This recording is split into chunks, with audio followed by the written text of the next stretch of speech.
decided to go, most of them decided to go what they called the middle way, which was the creation of the Church of England, which adopted the Roman bishopric system and acknowledged the king as the head of the church. Even though they did that, their basic message in the 39 articles that was consistent with the gospel still sent most of them to the stake. But in Scotland, they not only were holding to the message, but they were also holding to that the government had no right to have the king as head of the church, and they also said that you must not, only God can prescribe worship through His Word. And we'll talk some more about worship later. By the way, we're going to talk some more about confessions and their role, but you remember the timeline over Bunyan's life? So what you've got is in the 16th century, you have Henry VIII, and he had a Roman Catholic wife that he got free from, Catherine of Aragon, and they have a daughter. Her name is Mary. Then he proceeds to a number of other wives. Or I could sing, I'm Henry VIII, I am, Henry VIII, I am. I got married to the widow next door, and she's been married 7 times before.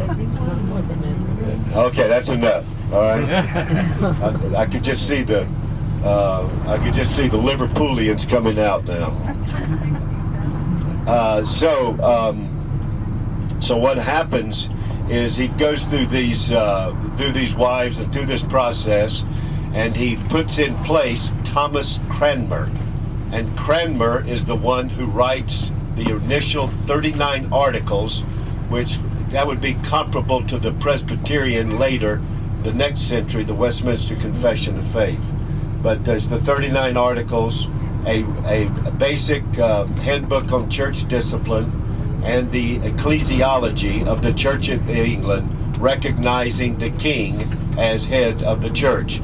Cranmer called it the middle way, where he held on to the solas of the Reformation, but incorporated the ecclesiology of the Roman Church with modification, and acknowledged the state head of the church, and also prescribed worship.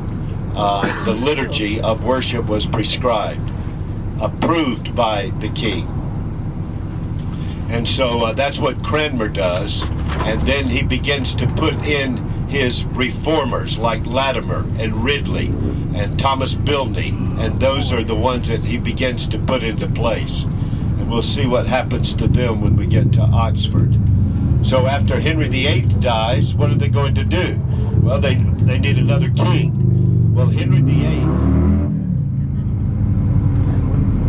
VIII and Cranmer and others tried to work out how to keep this Reformation going, and so he reached for a cousin named Lady Jane Grey, and Cranmer and Ridley preached sermons on why she ought to be the next monarch, and of course she was had embraced the Reformed faith. Her rule lasted 9 days, and then Mary comes on, and Mary is eventually put on the throne. She will never forget that Cranmer was the one who approved the annulment of her mother's marriage to Henry VIII, and so she will never forget that.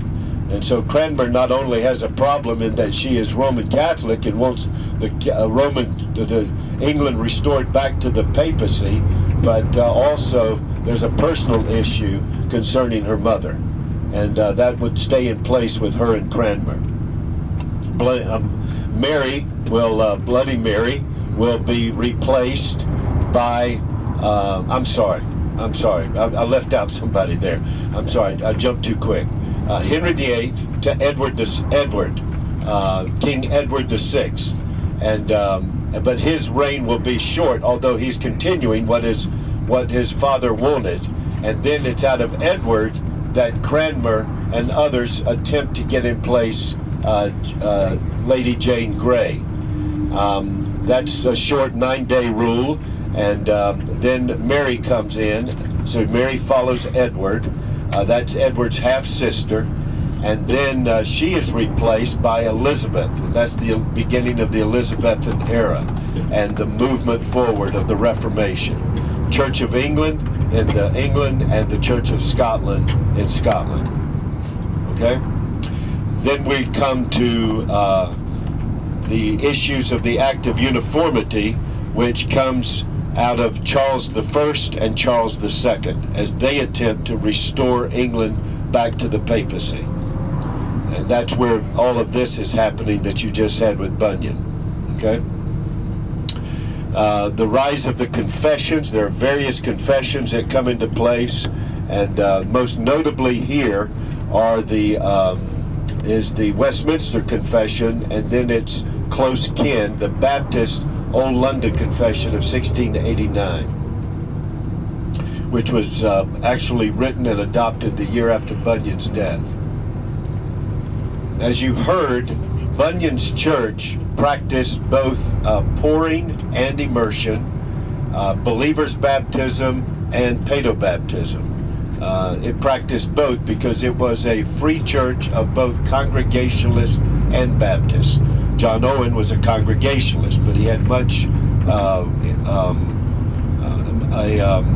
fellowship with John Bunyan. And so the Congregationalists and the Baptists and the Congregationalists and the Free Presbyterians were all called nonconformists and dissenters, and were supportive of each other, although in their local churches they would normally practice baptism differently. In Bunyan's church, they actually practice both. Isn't there somebody on this tour that's from Church of the Savior in Pennsylvania? Yeah, your church adopted that same practice years ago of allowing both immersion and effusion and believer's baptism and paedobaptism. So does mine. Okay, and yours, okay? Yeah. All right.